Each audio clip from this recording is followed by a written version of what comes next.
ನಮ್ಮ ಮಾಧ್ವ ಫಿಲಾಸಫಿ ಅಂತ ಒಳ್ಳೆ ಫಿಲಾಸಫಿ ಕೇಳಿದ್ರೆ ಮಧ್ವಾಚಾರ್ಯರು ತಾತ್ಪರ್ಯ ನಿರ್ಣಯದಲ್ಲಿ ಮೋಸ್ಟ್ಲಿ ನನಗೆ ಸರಿಯಾಗಿ ನೆನಪಿಲ್ಲ, ನನಗೆ ನೆನಪಿರುವ ಪ್ರಕಾರ 2ನೇ ಚಾಪ್ಟರ್ ನಲ್ಲಿ ಪ್ರಕ್ಷೇಪದ ಬಗ್ಗೆ ಒಂದು ಪ್ರಪೋಸಲ್ ಅನ್ನು ಮಾಡಿದ್ದಾರೆ.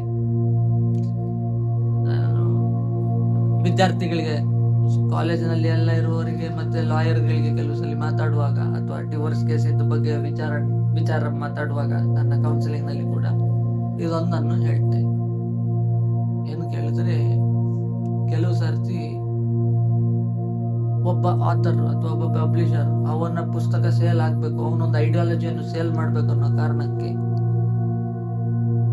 ಯಾವುದೋ ಒಂದು ಥಿಯರಿಯನ್ನು ತೆಗಿತಾನೆ, ಅದರಲ್ಲಿ ಇವನ ಐಡಿಯಾಲಜಿಯನ್ನು ಹಾಕಿ ಆ ಒರಿಜಿನಲ್ ಐಡಿಯಾಲಜಿಯನ್ನು ಹದಗೆಡಿಸಿ ಇವನ ಪ್ರಾಡಕ್ಟ್ ಅಥವಾ ಇವನ ಪುಸ್ತಕ ಅಥವಾ ಇವನ ಮೆಡಿಸಿನ್ ಅಥವಾ ಇವನ ವಿಚಾರಗಳು ಇವನ ಮುಖ ಪಬ್ಲಿಷ್ ಆಗ್ಬೇಕು ಅನ್ನೋ ಲೆಕ್ಕಾಚಾರದಲ್ಲಿ ಕೆಲವು ಹೆಸರುಗಳನ್ನ ಬದಲಾಯಿಸುವುದು, ಕೆಲವು ಘಟನೆಗಳನ್ನ ಬದಲಾಯಿಸುವುದು, ಹೀಗೆಲ್ಲ ಮಾಡ್ತಾರೆ. ನಾನು ಹೇಳ್ತಿರೋದಲ್ಲ, ಮಧ್ವಾಚಾರ್ಯರೇ ಹೇಳಿರೋದು ಪ್ರಕ್ಷೇಪದ ಬಗ್ಗೆ ಮಾತನಾಡುವಾಗ. ಮತ್ತೆ 2ನೇದು ಆರ್ಡರ್ ಅನ್ನು ಚೇಂಜ್ ಮಾಡುದು. ಪೂರಾ ಯಾವ್ದಾದ್ಮೇಲೆ ಯಾವ್ದಾಯ್ತು, ಯಾವ ಫಾರ್ಮುಲಾ ಆದ್ಮೇಲೆ ಯಾವ ಫಾರ್ಮುಲಾ, ಏನಾದ್ಮೇಲೆ ಏನ್ ಡೆವಲಪ್ಮೆಂಟ್ ಆಗ್ತದೆ, ಇದರ ಬಗ್ಗೆ ಎಂತ ಇದು ಎಲ್ಲ ಒರಿಜಿನಲ್ ಅಲ್ಲಿ ಎಲ್ಲ ಸರಿಯಾಗಿ ಇರ್ತದೆ. ಮತ್ತೆ ನೋಡುವಾಗ ಇವನ ಒಪಿನಿಯನ್ ಅನ್ನು ಹಾಕ್ಲಿಕ್ಕೆ ಅದರಲ್ಲಿ ಅದನ್ನು ಅಡಲ್ಟ್ರೇಟ್ ಮಾಡ್ತಾನೆ. ಕಲ್ಲಬೆರಕೆ ಅಂತ ಕರಿತೀವಿ ನಾವು. ಆ ಬೆರಕೆಯನ್ನು ಮಾಡಿ ಇವನ ಮುಖವನ್ನು ಅದಕ್ಕೆ ಹಾಕುವುದು, ಇವನ ಒಪಿನಿಯನ್ ಅನ್ನು ಅದಕ್ಕೆ ಹಾಕುವುದು, ಇವನಿಗೆ ಬೇಕಾದನ್ನು ಸಾಧಿಸುವುದು, ಆರ್ಡರ್ ಅನ್ನು ಚೇಂಜ್ ಮಾಡುದು ಮಾತ್ರ ಅಪಾರ್ಥ ಆಗ್ತದೆ. ಮತ್ತೆ ಇನ್ನೊಂದೆಂತ ಗೊತ್ತಿತ್ತಾ, 3ನೇದು ಇದೆ ಅಂತ ಇಂಪಾರ್ಟೆಂಟ್ ಇಲ್ಲ, ಇದನ್ನು ನಾವು ಪ್ರಿಂಟ್ ಮಾಡಿಸಿದರೆ ಪ್ರಿಂಟ್ ವೇಸ್ಟ್ ಆಗ್ತದೆ, ಇಂಕ್ ವೇಸ್ಟ್ ಆಗ್ತದೆ ಅಂತ ಹೇಳಿ ಅದನ್ನು ತೆಗೆಸ್ಬಿಡುದು. ಇದೆ ಅಂತ ಬೇಡ ಅಂತ ಹೇಳಿ ಇದನ್ನು ತೆಗೆಸುದು. ಮತ್ತೆ ನೋಡುವಾಗ ಇಡೀ ಗ್ರಂಥವನ್ನು ಇದು 3 ಮಾಡಿದ್ರೆ ಸಾಕು, ಎಲ್ಲ ಇಡೀ ಹೊಸ ಗ್ರಂಥನೇ ಆಗಿಬಿಡ್ತದೆ ಅದು. ನನಗೆ ಇದರ ನನ್ನದೇ ಒಂದು ಅನುಭವ ಉಂಟು. ನಾನು ಕಾಲೇಜಿನಲ್ಲಿ ಓದುವಾಗ original writings of Sigmund Freud latest version ಒಂದೊಂದು ಪುಸ್ತಕ ಬಂದಿತ್ತು. ಅದನ್ನು ನನಗೆ ಓಪನ್ ಮಾಡ್ಲಿಕ್ಕೆ ಕೊಟ್ಟಿತ್ತು. ಅದು ರೀಸೆಂಟ್ ಆಗಿ ರಿಲೀಸ್ ಆಗಿದೆ ಪುಸ್ತಕ. ನಾನು ಅದನ್ನು ತೆಗೆದೆ, ಅದನ್ನು ನೀಟಾಗಿ ಜಾಗ ಮಾಡಿ ಆರ್ಗನೈಸ್ ಮಾಡಿದೆ. ನನಗೆ ಫ್ರಾಯ್ಡ್ ಹತ್ರ ಅವಾಗಿಂದ ಭಾರಿ ವಿಶ್ವಾಸ ಇತ್ತು, ಪ್ರೀತಿ ಇತ್ತು. ಆ ಕಾರಣಕ್ಕೆ ನನಗೆ ಅದನ್ನು ಓಪನ್ ಮಾಡ್ಲಿಕ್ಕೆ ಹೇಳಿದ್ರು ನಮ್ಮ ಪ್ರೊಫೆಸರ್. ಓಪನ್ ಮಾಡಿದ್ದು ಎಲ್ಲ ಪುಸ್ತಕವನ್ನು ಓದಿದೆ. 16 ವಾಲ್ಯೂಮ್ ಇತ್ತು ಪುಸ್ತಕ. ಅದು ಓದಿದೆ. ಓದುವಾಗ ನನಗೆ ಭಾರಿ ಖುಷಿ ಆಯ್ತು. ಎಷ್ಟು ಚಂದವಾಗಿ ಬರೆದಿದ್ದಾನೆ. ಮಾತ್ರ ಇದರಲ್ಲಿ ನನಗೆ ಕೆಲವು ಮೇಜರ್ ಡೌಟ್ಗಳಿದ್ದಾವೆ, ಅರ್ಥ ಆಗ್ತಿಲ್ಲ, ಎಂತ ಮಾಡುದು. ಇದರಲ್ಲಿ ಎಂತದೋ ಇದೆ, ಆದ್ರೆ ಅರ್ಥ ಆಗ್ತಿಲ್ಲ. ಆದ್ರೆ ತೆಗೆದು ಬಿಸಾಡ್ಲಿಕ್ಕೂ ಮನಸ್ಸಿಲ್ಲ. ಯಾವ್ದಾದ್ರು ಒಂದು ಥಿಯರಿ ಅಷ್ಟು ಚಂದ ಇಲ್ಲ. ಇವಾಗಿನ ಎಲ್ಲ ಸೈಕಾಲಜಿಸ್ಟ್ ಸಿಗ್ಮಂಡ್ ಫ್ರಾಯ್ಡ್ ಅನ್ನು ಬೈಯುದೆ, ಗಾಳಿ ಹಾಕುದೆ ಅವನಿಗೆ. ಅವನು ಇದ್ದಿದ್ರೆ ಸೂಸೈಡ್ ಮಾಡಿಕೊಳ್ಳುವಷ್ಟು ಬೈತಾರೆ ಕೆಲವು ಸಿಗ್ಮಂಡ್ ಫ್ರಾಯ್ಡ್ ಅನ್ನು. ಆದರೆ ಅವನ ಥಿಯರಿ ಇವತ್ತಿನವರೆಗೂ ಜೀವಂತ ಇದೆ ಹೇಳಿದ್ರೆ ಅದಕ್ಕೆ ಎಂತದೋ ಒಂದು ಕಾರಣ ಇರ್ಬೇಕು, ಹೌದಾ? ಕಾರಣ ಇಲ್ಲದೆ ಒಂದು ಥಿಯರಿ ಜೀವಂತವಾಗಿ ಇದೆ ಅನ್ನೋದಿಲ್ಲ. ಎಷ್ಟೋ ಗ್ರಂಥಗಳು ಇವತ್ತು ನಮಗೆ ಕಣ್ಮರೆಯಾಗಿ ಹೋಗಿವೆ. ಎಷ್ಟು ಚಂದದ ಗ್ರಂಥಗಳೇ ಕಣ್ಮರೆಯಾಗಿ ಹೋಗಿದೆ ಅಂತ ನಮ್ಮ ಗುರುಗಳು ಹೇಳ್ತಾ ಇದ್ರು. ಅದರಲ್ಲಿ ಅರ್ಥ ಇಲ್ಲದೆ ಇಷ್ಟು ಶಾಪ ಹಾಕುವವರನ್ನು, ಆ ಪುಸ್ತಕವನ್ನು ಇವತ್ತಿನವರೆಗೂ ಮರುಮುದ್ರಣ ಮಾಡುವ ಅವಶ್ಯಕತೆ ಅಂತ ಇತ್ತು. ನನಗೆ ಅದೊಂದು ಡೌಟ್ ಇತ್ತು. ಆ ಟೈಮ್ನಲ್ಲಿ ನನಗೆ ಒಬ್ಬರ ಹತ್ರ, ಹೆಸರು ಬೇಡ, ಸ್ವಾಮಿಯವರು ಪಾಠ ಮಾಡಿದ್ರು, ಅವರೊಟ್ಟಿಗೆ ಮಾತಾಡುವಾಗ ಅವರು ಈ ಬಗ್ಗೆ ಪ್ರಕ್ಷೇಪದ ಬಗ್ಗೆ ನನಗೆ ಫಸ್ಟ್ ಪ್ರಪೋಸ್ ಮಾಡಿದ್ದು. ಆಗ ನನಗೆ ಈ 3 ರೀತಿಯಲ್ಲಿ ಮಾಡ್ಬೋದಾ?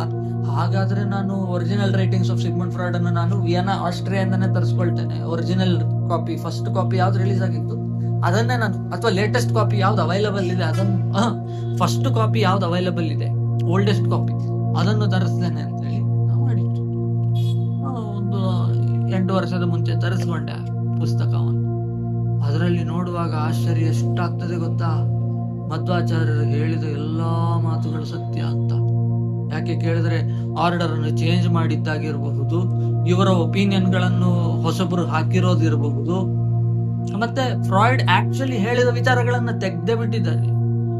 ತಾಯಿಯೊಟ್ಟಿಗೆ ಮಗನ ಸಂಬಂಧ, ತಂದೆಯೊಟ್ಟಿಗೆ ಮಗಳ ಸಂಬಂಧ, ಇದರ ಬಗ್ಗೆ ಅವರು ಎಷ್ಟು ಚಂದವಾಗಿ ಹೇಳಿದ್ದಾರೆ ಕೇಳಿದ್ರೆ ಓದೇವಲ್ಲಿ. ಯಾತಕ್ಕೆ ಅದೆಲ್ಲ ಒಬ್ಬ ಮನುಷ್ಯನ ಲೇಟರ್ ಸ್ಟೇಜಸ್ ಆಫ್ ಲೈಫ್ ನಲ್ಲಿ ಇಂಪಾರ್ಟೆಂಟ್ ಆಗ್ತದೆ, ಅವರು ಪೇರೆಂಟ್ ಆಗುವಾಗ್ಲೂ ಕೂಡ ಇಂಪಾರ್ಟೆಂಟ್. ಇದರ ಬಗ್ಗೆ ಎಲ್ಲ ಅದರಲ್ಲಿ ಉಲ್ಲೇಖ ಉಂಟು. ನಾನು ನಾನು ಇದೊಂದು ವಿಚಾರವನ್ನ ಉದಾಹರಣೆಯಾಗಿ ಕೊಡ್ತಿದ್ದೇನೆ ಮಾತ್ರ. ಮಧ್ವಾಚಾರ್ಯರು ಕೊನೆಯಲ್ಲಿ ಹೇಳ್ತಾರೆ, ನಮ್ಮ ಗುರುಗಳು ಚತುರ್ವೇದಿ ವೇದವ್ಯಾಸಾಚಾರ್ಯ ಹೇಳುದು, ಒಂದು ಪುಸ್ತಕವನ್ನು ಓದುವಾಗ ನಾವು ಆ ರಿಲೇಟೆಡ್ ಬೇರೆ ಎಲ್ಲ ಪುಸ್ತಕವನ್ನು ಎದುರಿಗೆ ಇಟ್ಕೊಳ್ಬೇಕು ಅಂತ. ಈಗ ಈಗ ಚತುರ್ವೇದಿ ವೇದವ್ಯಾಸಾಚಾರ್ಯ ಪಾಠ ಮಾಡುವಾಗ ಮಹಾಭಾರತ ತಾತ್ಪರ್ಯ ನಿರ್ಣಯದ್ದೇ ಪಾಠ ಮಾಡುದು, ಮತ್ತೆ ನೋಡುವಾಗ ಬ್ರಹ್ಮಸೂತ್ರವನ್ನು ತೆಗಿತಾರೆ, ಮೂಲ ರಾಮಾಯಣವನ್ನು ತೆಗಿತಾರೆ, ವ್ಯಾಸ ಭಾರತವನ್ನು ತೆಗಿತಾರೆ, ಇನ್ನೊಂದು ಕಡೆ ನಮ್ಮ ಹರಿವಂಶವನ್ನು ತೆಗಿತಾರೆ, ಮತ್ತೆ ಅದರ ಬಗ್ಗೆ ಕಾಮೆಂಟ್ರಿ ಬರೆದಿರುವ ಯಾರು ಟೀಕಾಚಾರ್ಯರು ಬರೆದಿರೋದು, ಮತ್ತೆ ನಮ್ಮ ವಾಜರಾಜರು ಬರೆದಿರೋದು, ರಾಘವೇಂದ್ರ ಸ್ವಾಮಿಗಳು ಎಲ್ಲ ಪುಸ್ತಕವನ್ನು ತೆಗೆದಿಡ್ತಾರೆ ಅವರು. ಇಲ್ಲಿ ಈ ರೀತಿ ಹೇಳಿದ್ದಾರೆ, ನಾವು ಈ ರೀತಿಯಾಗಿ ಅರ್ಥ ಮಾಡ್ಕೊಳ್ಳಿಕ್ಕೆ ಅಂತ ಈ ಗ್ರಂಥದಲ್ಲಿ ಇದೆ. ಎಷ್ಟು ಗ್ರಂಥಗಳು ಎಲ್ಲವನ್ನು ತೆಗೆದಿಟ್ಕೊಳ್ಳುವ, ಈಗ ನಮಗೆ ಮೂಲ ಮಹಾಭಾರತ ಹೀಗಿತ್ತು, ವ್ಯಾಸರು ಬರೆದಿರುವ ಭಾರತ ಹೀಗಿತ್ತು, ಇದನ್ನ ನಾವು ಹೀಗೆ ಅರ್ಥ ಮಾಡ್ಕೊಳ್ಬೇಕು ಅನ್ನೋದು ಗೊತ್ತಾಗ್ತದೆ. ಅದೇ ರೀತಿಯಲ್ಲಿ ನಾವು ನಮ್ಮ ಜೀವನದಲ್ಲಿ ಯಾವುದೇ ಪುಸ್ತಕವನ್ನು ಓದಬೇಕಾದ್ರೆ ಬರೀ ಒಂದು ಪುಸ್ತಕ ಅಥವಾ ಒಂದು ಚಾಟ್ ಜಿಪಿಟಿಯಲ್ಲಿ ನೋಡುದು, ಕ್ಲೌಡಿಯಲ್ಲಿ ನೋಡುದು, ಪರ್ಪ್ಲೆಕ್ಸಿಟಿಯಲ್ಲಿ ನೋಡುದು, ಅಥವಾ ಬೇರೆ ಯಾವ್ಯಾವುದೋ ಈಗ ಸಾವಿರಾರು AI ಬಂದಿದ್ದಾವೆ ಟೂಲ್ಸ್, ಅದನ್ನ ನೋಡ್ಬಿಟ್ಟು ನಾವು ಅರ್ಥ ಮಾಡ್ಕೊಳ್ತೇವೆ, ಎಕ್ಸಾಮ್ ನಲ್ಲಿ ಬರೀತೇವೆ, ಆ ಕ್ಷಣದಲ್ಲಿ ಎಂತಾದರೂ ಆಗ್ಬೋದು ಮಾತ್ರ. ಆದರೆ ನಮಗೆ ಅದರ ಸಂಪೂರ್ಣ ಜ್ಞಾನ ಬಂದು ಅದು ನಮಗೆ ಆ ಜ್ಞಾನ ನಮಗೆ ಫಲವನ್ನು ಕೊಡ್ಬೇಕಾದ್ರೆ ನಾವು ಅದರ ಮೂಲಕ್ಕೆ ಹೋಗ್ಬೇಕು. ಆಗ ಮಾತ್ರ ನಮಗೆ ಸಂಪೂರ್ಣವಾದ ಜ್ಞಾನ, ಅಂದ್ರೆ ನಮಗೆ ಸಂಪೂರ್ಣವಾದ ಜ್ಞಾನ ನಮಗೆ ಸಿಗುದು. ಅವ್ರು ಏನ್ ಹೇಳ್ತಾರೆ ಆ ಪೂರ್ಣ ಜ್ಞಾನ ನಮಗೆ ಸಿಗದೆ ಇರ್ಬೋದು ಮಾತ್ರ.